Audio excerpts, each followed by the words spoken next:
Hello, good morning. Morning. Okay, so I'm going to start my lecture. My lecture is about insights from mathematical models of COVID-19. And I hope I can give some uh, clarity into the situation where there are full of uncertainties. Okay, so most of my talk is focusing especially in the Philippines, but I think if there are people here from other countries, I hope you can also learn from what I'm going to talk about. Okay, so in the Philippines, uh, I think because there are so many uncertainties regarding what would happen in the future, many people are asking what are the forecasts of the uh, quantitative scientists regarding this disease. So if you can remember, around mid-March, the group of Chris Monterola and including Erica Legara from AIM, both from AIM, shared their insights and forecasts via Rappler. And one of the insights that they're saying here is that there could be many people uh, that will be infected at the end of March here in the Philippines. So their take home message here is that there is a need to conduct mass testing. Okay, so I'm not going to deal with the details of this, but I'm just showing here that the take home message is to conduct mass testing. Next is there's another. I can hear my voice. There's echoing. If you can silent or mute your mic, is it okay? Okay, thank you.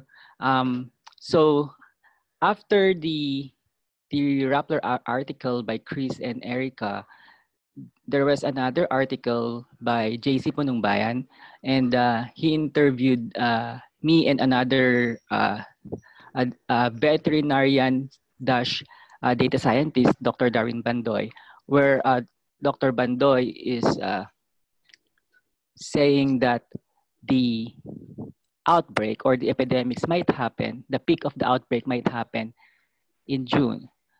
And we are still in March that time.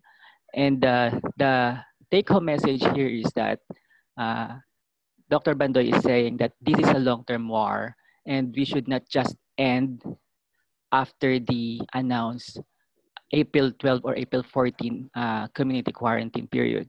And I support this because most of the people that I know, I hear them saying that after the community quarantine, they can go back to their usual lives. But this is not like a storm where uh, tomorrow there's going to be a sunshine. It's not really like that because this is a different scenario where the virus can be still here in the Philippines even after the community quarantine. And then another one, also through Rappler, there are also other interviews by ANC and other media, uh, but I'm just going to focus more on the Rappler articles that was published. So another article is by Shai Panela. He interviewed me here. She interviewed me here, and the take-home message that I gave Shai in this interview is that first my my estimates is telling us because what happened in March, there are already many people being confirmed as COVID-19 positive. So the models that I formulated uh, is fitting that this outbreak happened not just in early March, but it started during February and even around Valentine's Day. Uh, so this gives us an idea that probably there were imported cases that were not um, there were cases that were not uh, confirmed by the DOH that time, probably because they are mild or asymptomatic. We don't know, but the outbreak happened during that. The initiation of the outbreak happened during that period, and also my prediction is that my estimates that time is that the numbers are not fitting if we just include all the confirmed cases. The models, the model that I formulated is saying that there might be undocumented cases and can be as high as 86% of people are undocumented. Now, so those are just numbers, but the last take-home message that I told Shai is that the same with Dr. Bandoy is that the plans and strategies of the government, of the public sector, and even the private sector must extend beyond the duration of the ECQ, of the community quarantine, because this is a long-term war. We are just at the start phase of the outbreak. And another one that I told Shai in this interview is that after the ECQ, we must not go back to our epidemic-friendly practices because a rebound might happen. I will elaborate on this later. Okay, now other than the local articles here in the Philippines about COVID, there were also articles from abroad that got many people being interested.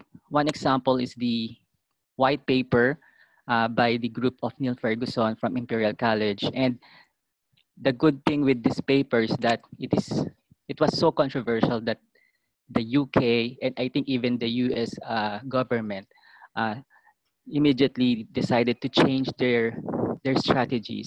So now they're trying now to have mitigation and control strategies to prevent further spread of COVID in UK and US. Okay, and I'm so glad also because this group by Neil Ferguson, Natsuko Imai, they trained me in doing this mathematical modeling when I attended the research school in Imperial College. Okay, so I started doing modeling for COVID-19 even before February, and early February, I actually posted a preprint in arXiv, and it is already under peer review. Here, what I did is I reviewed, I collected all the initial or early mathematical models of uh, COVID. That time, it was still called nCoV. So the good thing with this paper that I did is I somehow this became a historical. I mean, because I collated all the early models, so we can see the historical evolution of mathematical models. What are the uh, initial questions that the modelers are asking? What are the initial results that the modelers were trying to get? So, and what I found with this um, initial early models is that around 90% of the papers are asking what is the basic reproductive number. So there were bunch of papers about this. Some are already published in Lancet or in NEJM, or some are still in preprint in medRxiv. So first, what is the basic reproductive number, or R sub 0 or R naught? Okay, R naught is one of the measures that epidemiologists are using to somehow uh, classify or measure the the the speed of spread of a certain disease. So R naught means this is the average number of people that an infected person can directly infect. Okay, so for example, also the situation here is that we are assuming all of the population are susceptible. Okay, so here, for example, there's one person, the patient 0, and for example, the R naught is 2. Then we are assuming on the average, again, this is average. On the average, this person can infect 2 in the whole infectious period.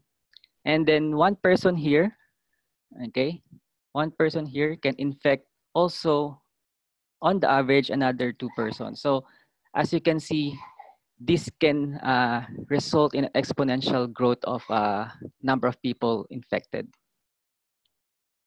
So in Ebola, SARS, you can have a range of R naught, but for COVID, the estimate for R naught ranges from 1.5 to 4. And actually even higher in Diamond Princess. I think before doing interventions, they estimated it's around 15, the R naught, because it's a very close setting and people interact with each other before doing some interventions. So for the Philippines, the estimate of my team is that the R naught is around 1.5 to 2.5 based on the confirmed cases that the DOH reported. Now the range, there's a range because of course there's error, but also this depends on what data you're going to use. So when I fitted just using the reporting date, it's around 1.5. But when I fitted the symptom onset date, I got a 2.5. So we don't know actually really what's the exact R naught, but in most of my simulations, what we did is we had a different scenario modeling. We actually ranged from 1.5 to 2.5. Even we also estimated what if it's 3 or 4, because as you can see, R naught is an average. So if you go to a certain place, the R naught might be higher. If you go to a place, let's say in a slum area where people are living with each other, very closely to each other, probably the R naught there can be higher. Okay. So in computing R naught, it's also important to know the serial interval. Serial interval means that the duration between a certain person have a symptom and the symptom date of the person that he or she infected. So that's the serial interval. And also we tracked the time varying reproductive number. This means that we are also somehow tracking how the reproductive number based on the reported cases by DOH is evolving through time. Yeah, this figure here is not yet updated because this is just up to until the 100 plus patient, because I am more confident in reporting the reproductive number using the symptom onset date, but sadly the data from the Department of Health is quite delayed, so we cannot really have a real-time tracking of the reproductive number. The reason for this is that I'm not really that confident to use the reporting date because we have error because of the detection capacity, the testing rate. We have errors there. So what we are looking more is on the symptom onset date rather than the reporting date.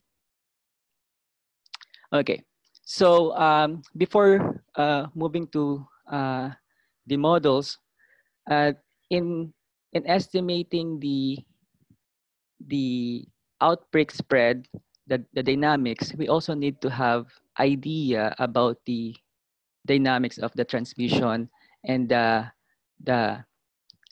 situation of a patient. And here, there are many papers about this, but what I'm showing in the screen is from the paper by Sir Anderson, also from Imperial College, published in Lancet. So they're saying here is that the latent period of an exposed person is around 4 to 7 days, but there are also papers saying the serial interval is around 7.5 days or more. And then the infectiousness period, okay, is quite long, can be up to 14 days, but can also be just around 5 or 6 days, depending on the case. If it's a mild case, it can be shorter. If it's a severe case, it can be lower. It can be longer. And then also the time of the incubation period is around 5 days, 5.5 days. There's one paper saying that more than half of the people infected, the symptomatic ones, would have will be showing their symptoms in around 5.5 days, and 90% of those people might be showing their symptoms in around 11 days. Okay, so these are very important information because in the models we need to include especially the infectiousness period. There's also one paper by Thomas Pueyo. Actually, this is posted also in his well shared in Facebook the Medium article. So he is showing here what are the possibilities regarding the if you are a COVID positive patient, what would be the possibilities if you're asymptomatic? Of course, you don't have symptoms, and then if you're mild, which is they estimate around 56% of the people will be mild case will be in mild case. So the recovery is faster, and the symptoms is not as the infectious period is not as long as the severe and critical. So 10% they're saying will be severe and 4% will be critical. And these ratios here are also the ones most of the modeling papers are using. So if we look at some of the media articles, they are also sharing these numbers, and these numbers are from the estimates based on the data from China. Around 81% are mild. Actually, this is mild or asymptomatic. And then around 14% severe and around 5% critical. And there are also some estimates also from the data from China about the risk depending on the age. So around 15% fatality risk for those 80 plus year old, 8% for 70 to 79, and getting lower as the person gets younger. But of course, this also depends on the health of the person. Even if you're young but you have other illnesses, then you're at a high risk of having severe or critical. Okay. Okay. So also another one that we need to consider is that there are asymptomatics, and the dynamics of asymptomatics is different for those who have symptoms. One is because the viral load of the symptomatic persons are high, and with that, it also means that the symptomatic persons could be more infectious than the asymptomatics. And there's a paper published in Science saying that there are around 80+% that are undocumented, and most of them probably are asymptomatics.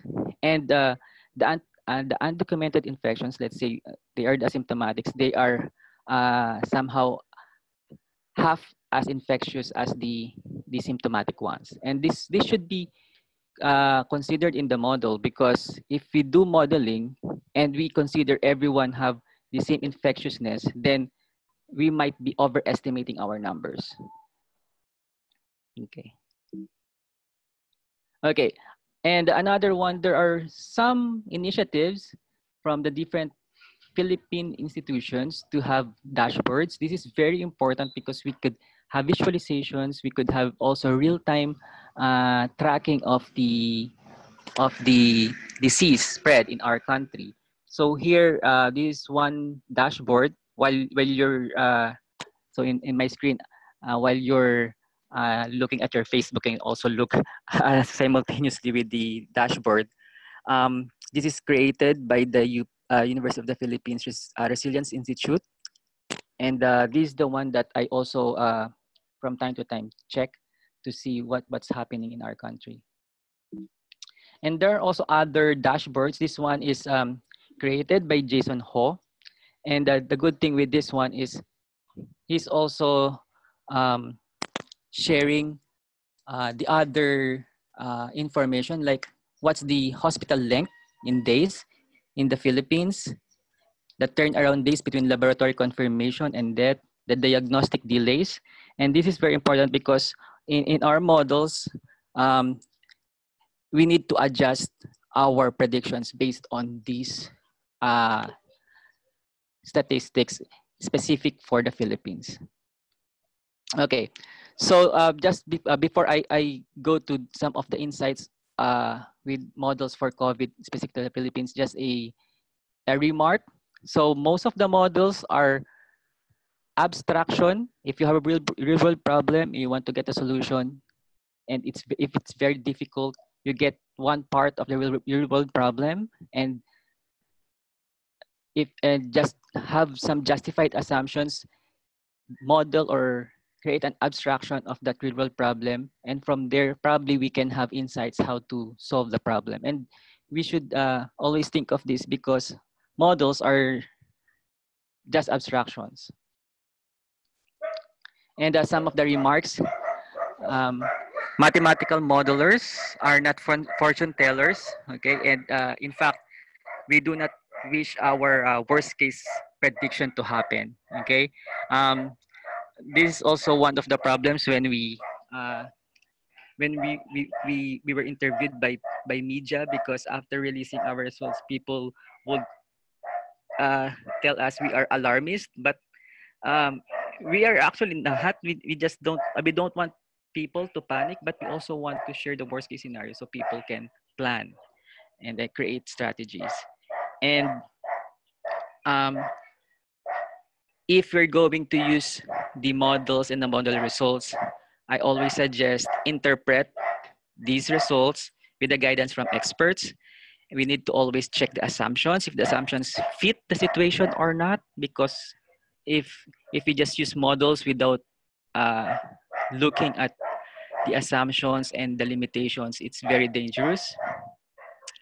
And of course, we want our models to be useful, and we need to update our models and our results, especially in this time of pandemic. We need to continuously update and monitor our results so we can give precise or accurate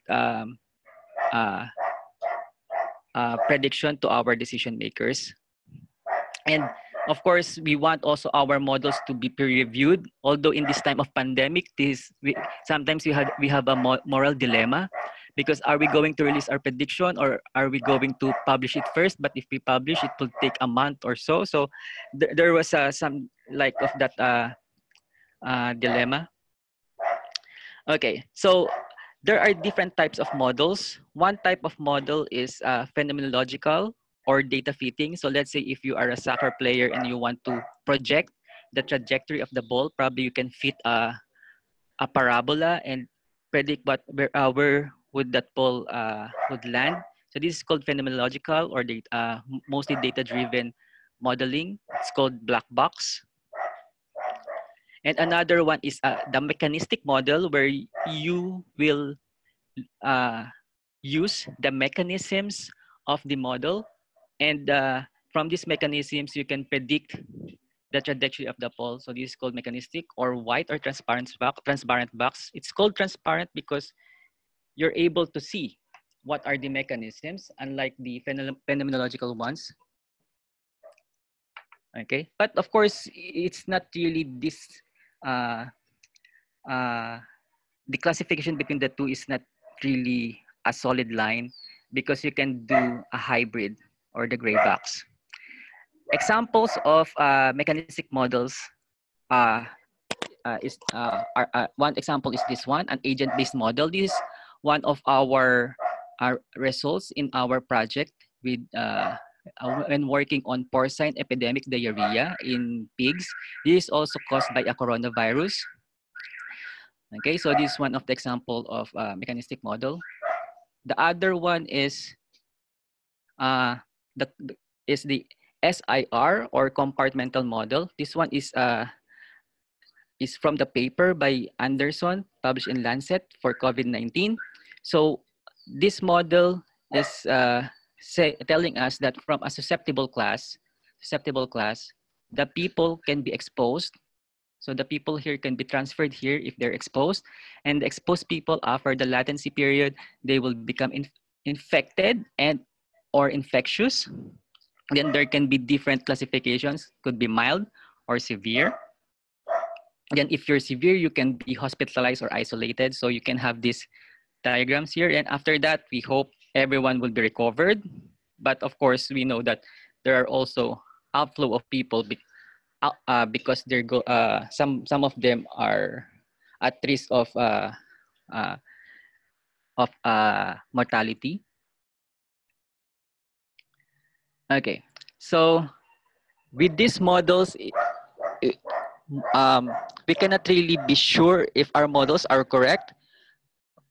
There are errors, and sometimes mathematicians get to some debates. One example, in COVID-19, there was a debate because a group from Oxford University released a white paper and saying that probably half of the population in UK are already infected. And then the group of Adam Kucharski from London School of Hygiene, he's like saying that this could be possible, but not that the chance is very low. Okay, so there were some debates on this. Yeah, and as I've told you, we had a moral dilemma regarding if how, when or how can we release our results, and that's why last March we had this podcast by the data scientist community on responsible modeling during pandemics, and you can access the YouTube video on this. So these are some of the insights that my team are able to estimate. So the estimated total number of individuals infected during the whole epidemic period. What I mean by the whole epidemic period, it could be months, weeks, or even years, depending on the curve. If the curve is flattened, it might be longer.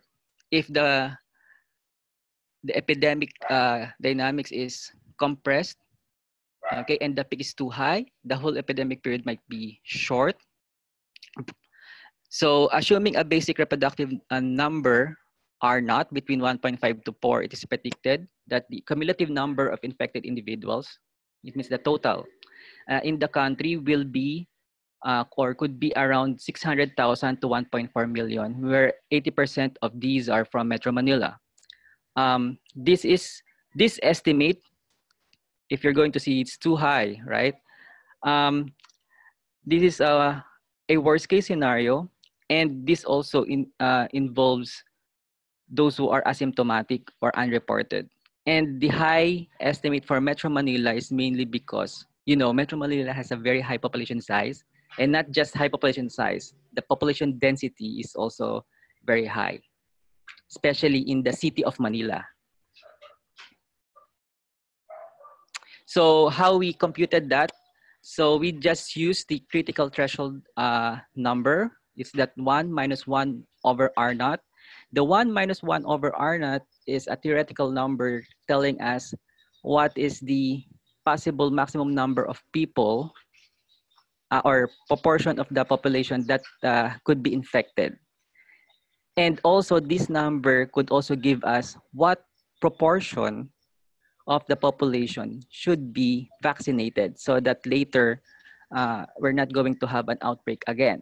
So if you have an R not equal to 2, so that's 1 minus 1/2 or 50%, it means that theoretically 50% of the population will be infected. And this is actually probably one of the numbers that you are hearing from media, right? That there's, some people are saying 50% of the population might be infected or 70%, etc. But again, there's a big assumption here. One of the big assumptions here is that the population is well mixed. Well mixed means people are well connected. Like every minute, every second, they are interacting with each other. It's like you have a bowl of water, where that bowl of water is the Philippines, and the people are the sugar, and you put the sugar there and mix. So that's how well mixed. That's the meaning of well mixed. So to relax the assumption of well mixing, we incorporated the idea of population density in here, and also the COVID-19 safe space. So we assume the COVID-19 safe space as 4 square meters. Why 4 square meters? Because WHO is saying that you need to be 1 meter distant from one person. So you have 1 meter in front, 1 meter back, and 1 meter one side, and another 1 meter on the other side. And simply we assume a rectangular space. So we can easily adjust these estimates. Okay. Now, for the whole Philippines, this is our estimate. So still Manila is a high risk, and also some from the Visayas region here. But it is possible that the epidemic peak in the provinces are asynchronous because we have different initiation time. And theoretically, in a large and homogeneous population, it requires at least 5 to 7 initial cases to have 95 to 99% chance of initiating an outbreak. So what's the implication of this? This means that if a certain province, a certain place still doesn't have confirmed cases or reported cases, they need to monitor and regulate the inflow of people into their province to prevent an outbreak. Why is this so? Because theoretically, in an epidemic, the initiation phase here has some random effects. So these random effects may or may not initiate the outbreak. So this part here is very important. And if it is initiated, you're going to have an exponential increase.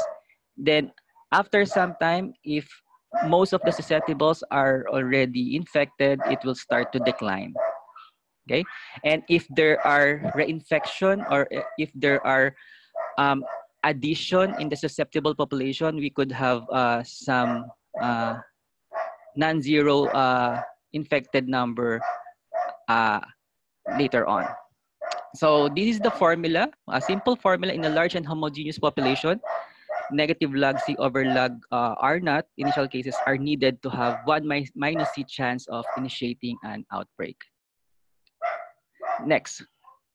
Okay, so this is what we usually hear or see from media. Most of the reported are cumulative or total. So if you can see, that's the orange one, So yeah, the inflection point here, the inflection point might tell us that the epidemic peak is happening. And what do we mean by epidemic peak? The epidemic curve is actually can be visualized by looking at the active cases. Active cases means we already deduct the recovered and the deaths, or simply these are the people who are still sick.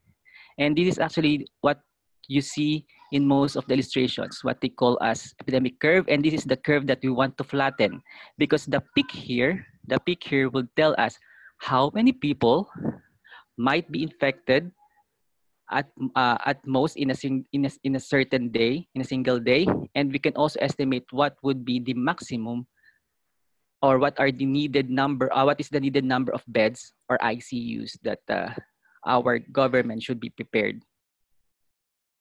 So our estimates during the peak of the epidemics, this is minimum because we used here provincial averages, but now we are working more on the municipal level because we think that the numbers would be higher because of the different population densities. So numbers here might be ×2 or ×3. So we are estimating actually very high numbers. Specifically, 80% of them are from NCR. So different scenarios depending on the reproductive number. If you have reproductive number of 1.5, the number of beds for the severe and critical cases is around 30,000. The number of ICUs is around 7,000 for R not 1.5. Okay. Now for the epidemic peak dynamics, so currently we are in a community quarantine period here, assuming the community quarantine period is quite effective, lowering the R naught to below 1. So the dynamics will be like this, it's going down. But after the community quarantine period, actually this is one of the main questions now. If we have different dynamics, let's say we go back to our usual epidemic friendly practices, let's say we go back to 4, it will be like this. There will be a rebound. So 3, 2.52, or remain to be below 1, it's going to be this orange. Okay. So the community quarantine period, the effect of that is the peak will be shifted to a later date, because we want to buy more time for us to be prepared, to get some plans, to enhance our hospital support. Okay. And if we extend the community quarantine, the shift will further shift to a later date.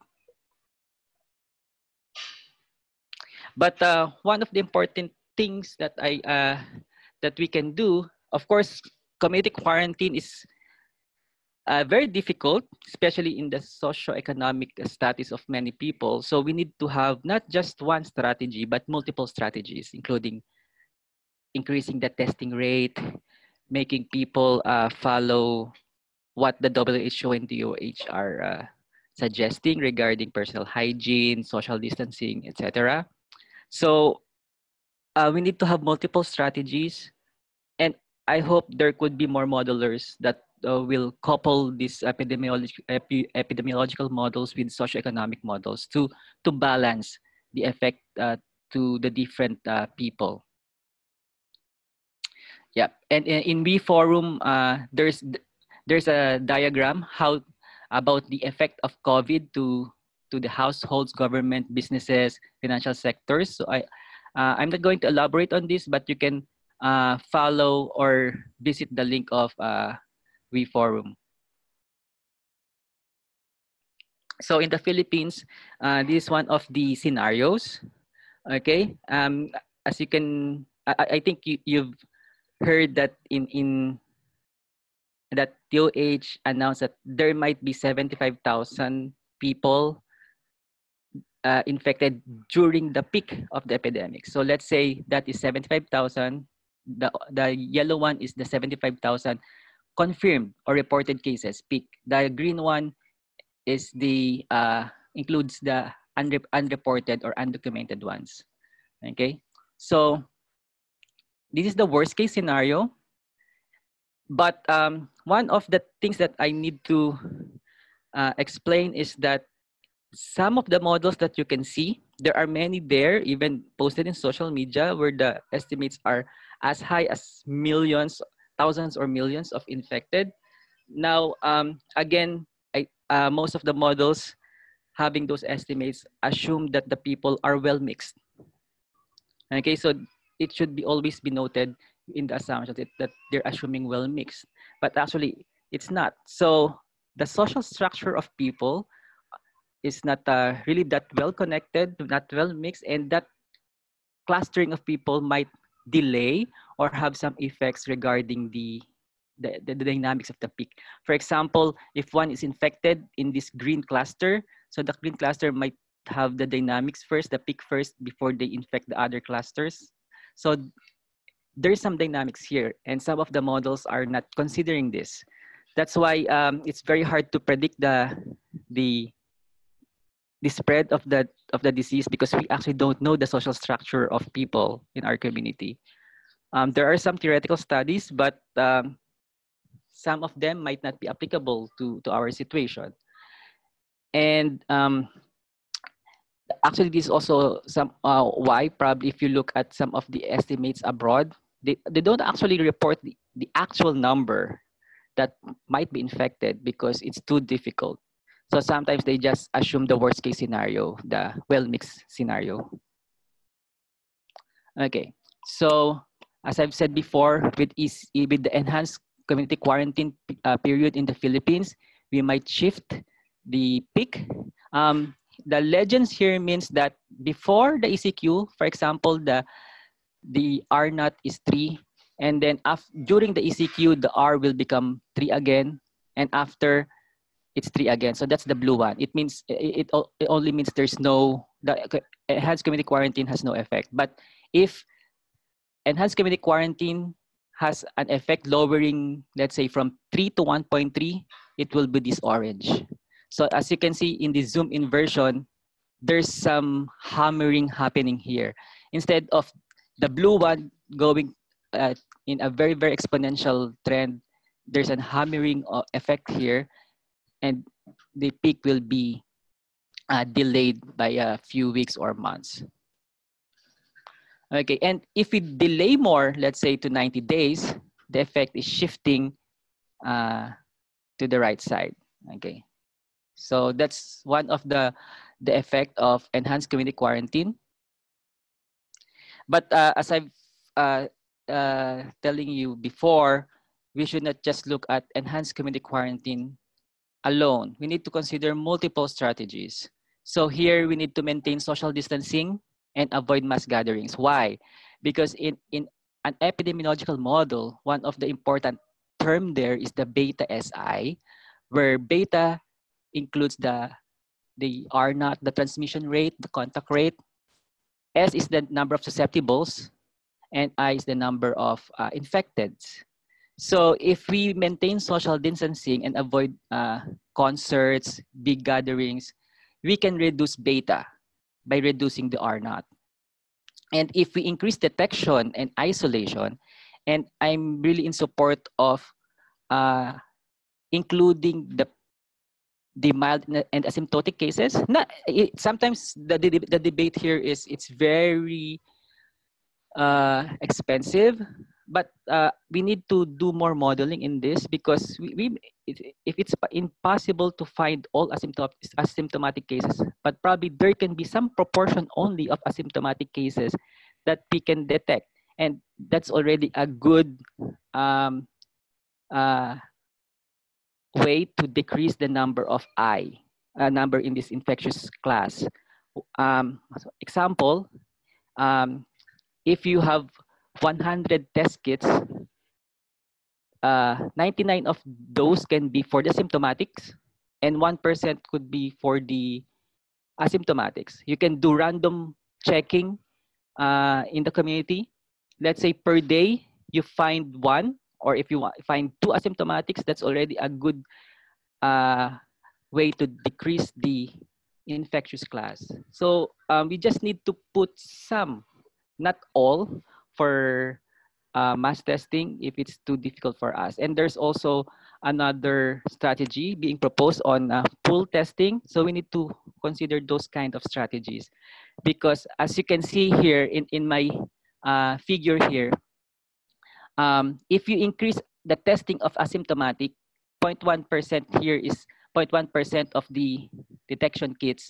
If you increase that to 2%, the effect is big in delaying the peak. And we need to delay the peak until there's a vaccine. So until next year. So this is a long-term war. Okay. So these are the questions that we should have some actionable strategies that could be from the government or from the private sector. So how we can reduce R naught, how we can reduce the R naught, like physical distancing. How can we increase the detection isolation? How can we increase the protection of susceptible class, especially the frontliners, and improve the community practice of good personal hygiene, wearing mask, if you go inside a building, you always have alcohol there and washing of hands. Yeah. So again, there should be continuous monitoring and updating of forecast, okay, until uh, a good proportion of the population are vaccinated. So our forecasts here are not carved into stone. It's going to be like this. Actually, you don't want to do that. You don't want to have that worst case scenario. So um, as the time progresses, we need to update and monitor our forecast. So there's one diagram posted by Thomas Pueyo in his webpage. We have this many possible strategies and being done by different countries like Taiwan, South Korea, Singapore. So I'm not going to read everything, but some of them like travel bans, closure of schools, etc. So what are the major practices done by these different countries? And Raymond Tan and I are doing some research regarding the effect on healthcare capacity. We are thinking that there are some diagrams saying that we need to flatten the curve so that we will not overwhelm our healthcare. But most of the diagrams are stating that the healthcare capacity is a line, is a straight line. But here we're saying not. The healthcare capacity is a function of the epidemic curve. So as we progress here, the yellow, and if the epidemic curve, the red one, will peak, some of our doctors might be stressed or even infected. So our healthcare capacity might go down. And this might have some effect to the survival rate of hospital admitted patients. And we need to track this. And what we have found is that the number of detected cases, our testing rate, testing capacity is very important because, of course, this is the y-axis, the excess healthcare capacity. Of course, if we test more, there could be more patients. So our healthcare capacity will go down. But at some point, it will plateau. Why? Because there's a feedback loop. There's a nonlinear loop where if you detect more, you will isolate more. And the effect of that is the lowering of the peak. And if you lower the peak, there's a good feedback to our healthcare system. They might not be that overburdened, and there's a good feedback loop there. So we also tried different levels of healthcare capacity. Our simulation is per 10,000 susceptible people. Yep, and we also did some crowd dynamic simulations. In these crowd dynamic simulations, this could also be used for public transportation or any large events. We are saying here that as we increase the crowd density means that if you are in a place, let's say for 100 people, and there are 100 people inside, then the crowd density is 100%. But if the people there is only 10, then you only have 10% crowd density. And this is very important because, as I have said, social distancing, physical distancing is very important.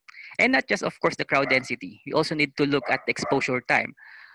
How long a person is staying there. Exposure time can also mean for frontliners the work duration.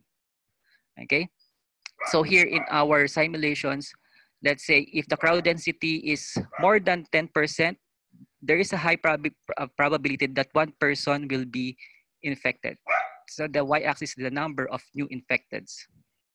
And also here, we look at the encounters per hour. Encounters per hour means, let's say if you are in a place, even if it is 10% crowd density, but people are interacting so much, like 120 per hour, like every 5 minutes they are interacting with each other, then also there's a high chance that people will be infected.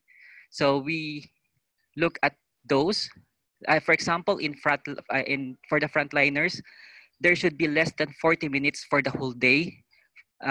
This is actually very worst case scenario. It's just saying that if you are there inside the hospital for more than 40 minutes, there's a high chance that you're going to be infected. But of course, this can be lowered. How? How can this be lowered? This can be lowered if you have protection. So we also have some simulations about protection level.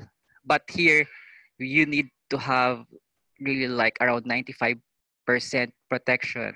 So that chance, there is still there's still some risk because the number here is not zero. But what I mean is the chance of getting infected is probably lesser than if you have 50% or no protection at all. Yep. And also we have some estimates based on the age distribution per province. So I'm not showing the diagram here because it might be too morbid, but the predicted age dependent mortality, the infection fatality ratio in the Philippines is estimated at around 0.61% if we use the data from the baseline data from China. But if we use the data that we have now, based on DOH reporting, as of March 29, it's quite high. It's 1.94%. I hope this will become lower and lower later,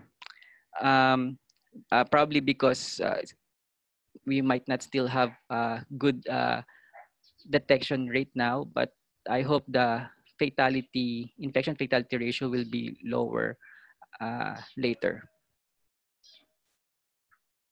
Yep, and I'm going to end my presentation here with this slide by Thomas Pueyo.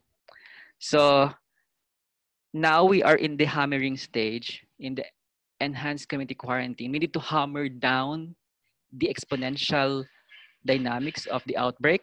But after that, of course, we need to go back to our lives so that our socioeconomic life will not be so much sacrificed, especially for the vulnerable ones. So after the hammering, we need to have the dance. The dance here is not just one strategy. We need to have multiple strategies.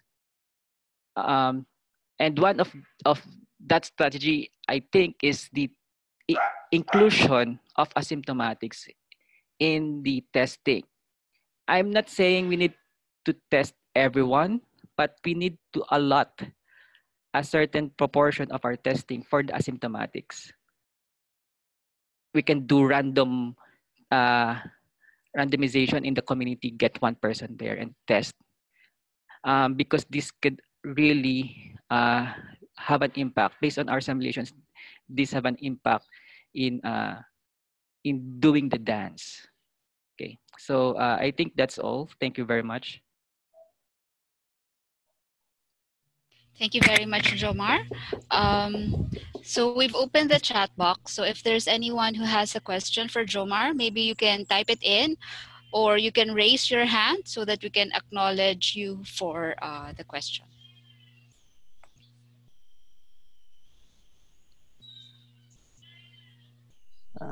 Okay.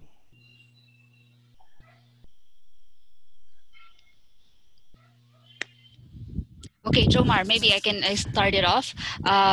Since we're nearing, well, at least in the Philippines, we're nearing the end of the quarantine period. And you mentioned that there are multiple strategies that we can actually implement to try and flatten the curve. So what do you think should be, sorry to put you in the spot, but maybe based on the insights you've gotten from your models, what do you think would be one of the most effective strategies our government can implement after the quarantine, or maybe do you propose that the quarantine period should be lengthened? Yeah, there's a study by the Ateneo group, Faster group, and I think they're suggesting until June, if I'm not mistaken, until June extension. Actually, my answer here is I still don't know. I think I need to answer with the big ifs rather than having yes or no. The big ifs Yes. is one, first, if the government already has solid plans, then Mhm. why not? Second is if the people are already prepared to change their habits. Like if you go outside, you should not be in a group. Mhm. Probably by partner is okay, and you should always be distant with each other. Uh, like you have a safe space of 4 square meters or more.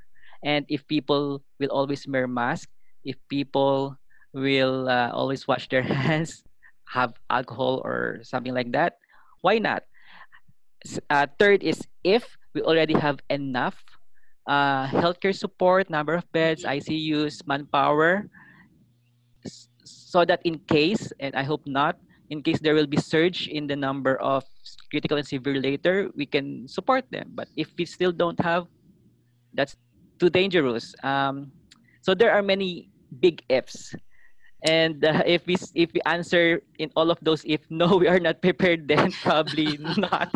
But of course, we always, and this is, I think you're going to agree. I've read your paper. We always need to couple our epidemiological models with socioeconomic, because if not, there will be chaos. And I think I read one news in India, instead of having a peaceful community quarantine or lockdown in their place, there's chaos. And you don't want that. Instead of having positive output, it became the other way around.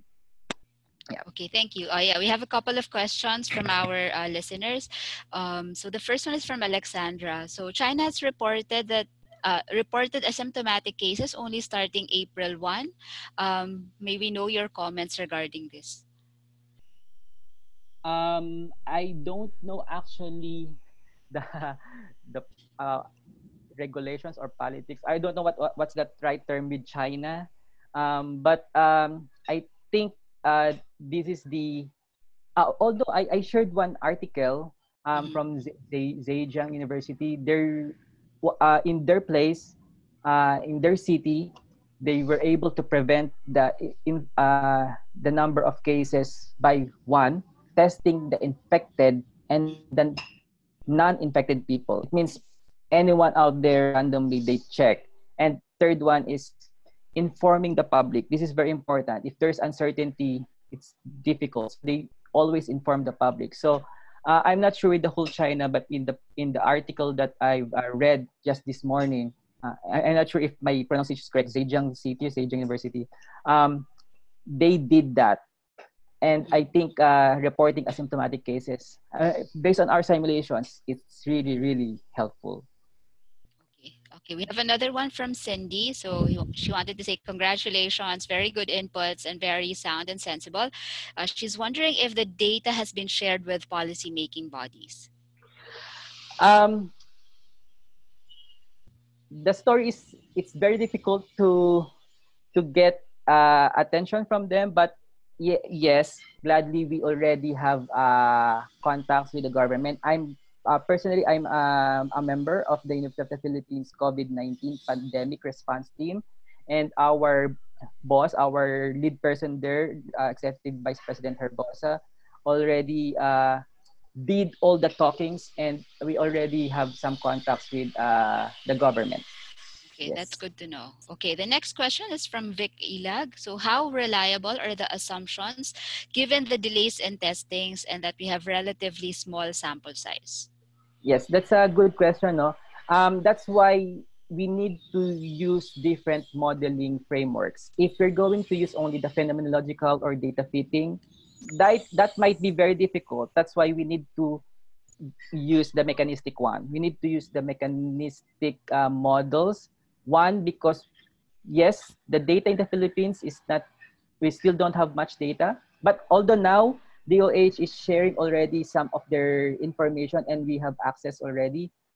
But another one is there are already even clinical data abroad. So some of the parameters that we don't have yet Philippine data, we can use those from abroad. Like for example, incubation period, infectiousness period. So we use some of the parameters from abroad, and I hope and of course, we did not only simulated one scenario. We need to have multiple scenarios and have error with our parameters. So we also need to check the Considered. errors. Yes, sensitivity analysis. Yes.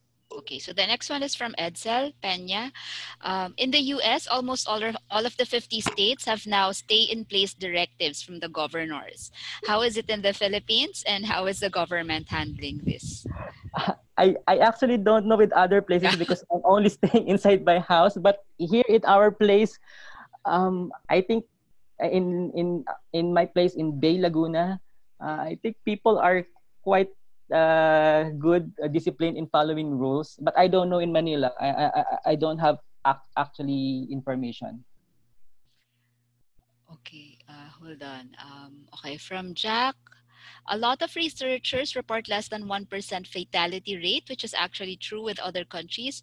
What do you think is wrong with the government's response as to why we have higher than normal mortality rates? For now, I only have speculations. So first, probably we are not detecting the infected people. So if we have more detections, probably this will be lowered because if you can see detecting or detecting those who have severe that might die is I think quite easier than detecting the mild or asymptomatic. So we have some gaps in there. Yes. Okay, we also have one from Eduardo. There was a workshop 2 days ago wherein the head of the Spanish data science group mentioned that they initiated a survey to get contact information. I'm assuming maybe for those who were infected, and it was very successful. Do you know if there are any initiatives here in the Philippines or if it's possible for us to do that?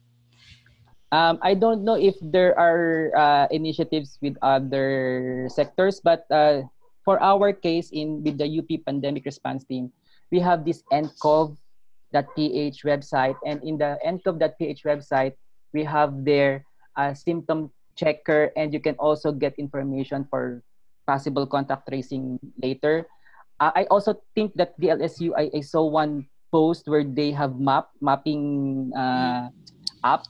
And I think the DOH now is increasing their surveillance. Currently, we have the SARI surveillance and then flu illness surveillance, flu-like illness surveillance. And I think they're going to integrate everything with our current definition of PUI and PUM. And I hope later if they have this enhanced system of surveillance, this is also possible. But one of the suggestions is that we use all the resources, like if we have the ncov.ph web app for contact and system checker like that, we need to collaborate with DOH so it will be integrated. And there will be faster reporting because, if there's some report with municipal or provincial DOH, it will go through the different levels, the regional before the national and before the national. I mean, because there will be a vetting, there will be delay. But now it's like we are planning like in election, there's the actual count and the NAMFREL count. So there might be like a NAMFREL count informally for the contact and reporting like that, and then there's an actual number from DOH. Yeah. Okay, so Cindy actually made the comment. She mentioned that in Manila, the city government has an app which allows the people to answer survey questions and allows the city government to do surveillance. So maybe the different cities also have their own initiatives. Okay, we have one last question from Camela Ang. Could you comment on how serodiagnostics can be employed to refine the modeling parameters tailored to the Philippine context? I think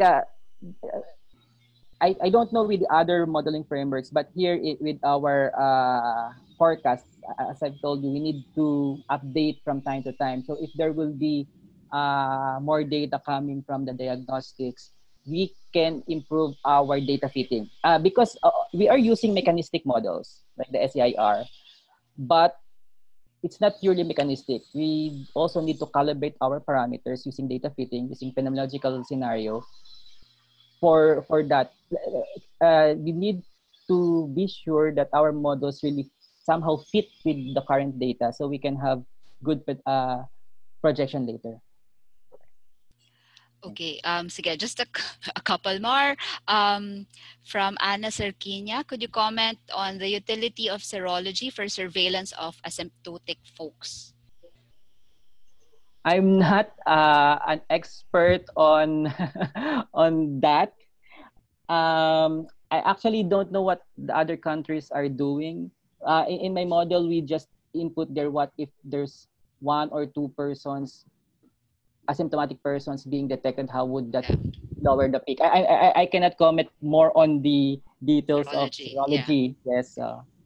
Yeah, maybe we can get one of the experts to do the webinar also in the succeeding weeks. Yes.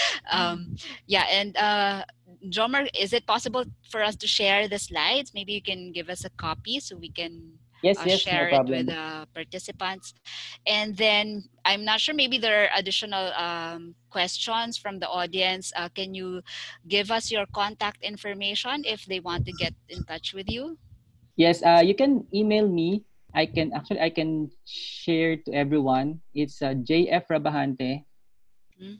at up.edu.ph. So yeah, JF Rabahante at UP. edu.ph. I commented, I chat sa everyone. So that's my email. Okay. I'll send it. Okay, so thank you. But before we close this session, we have the current president of the Philippine American Academy of Science and Engineering, Dr. Gisela Concepcion from UP Diliman. Giselle, may I request for you to give some remarks? Giselle, are you there? Yeah. Can Okay. you hear me? Yes, Can we you can hear hear me? you. Yes. Good morning, everyone. Jomar, that's a great talk. Yes, good morning, ma'am. I just like to say that this is a good webinar with good, impressive attendance. I checked it. And I think that we should have this as frequently as possible. Okay, like to commend this effort. Let me say that we would appreciate Jomar sharing with us the particular source of data that he used as basis for modeling to help everyone. The particular site in the DOH that he thinks is reliable, but at the same time, we have to think of how PASE can help gather data, and there might be several ways of doing it. And we could try to get the data from the public in an organized way through our website and through social media. So these are things that would help make more accurate models. And so I'm thinking of first, well, we're setting up our Facebook, Twitter, Instagram, and we are hoping that there would be ways of doing the crowdsourcing um, approach to getting more data and more accurate and organized data. Now, in regard to trying to get the data on the illness or the extent of infection, we all know that testing is critical. And so we have this threads of discussions in the PASE on the PCR testing, and now, very importantly, the antibody rapid testing. Is very important to put in your ideas in this, particularly addressed to the statisticians, also the mathematicians, because we must be able to test the serological thing that Anna is telling us in a statistically valid way. There's no way that we can test everyone. On the other hand, we have leads. We already have discussions within our core groups on how to do this. Okay, so this must be statistically sound, our approach to doing the testing. So I'd like to thank Jomar once again for this seminar. And well, we hope that we can have this day even more often in all areas of concern in COVID. Thank you. Okay, thank you very much, Giselle. Okay, so before we end the session, I'd like to plug, let me share my screen. So we'll be having the webinars of PAASE on a regular basis. So let me share this first. Okay, can you see my screen? Hello? Wala pa, Kay. Ay, wala. Ayaw. Hold on. Okay. Yep, okay. Okay, okay. Sige. So let me just blow this up. So here are the upcoming talks. So next week, we have Dr. Ana Serquinia from the National Cancer Institute of NIH Bethesda. She'll be talking about SARS-CoV-2 knowns and unknowns in this COVID-19 pandemic.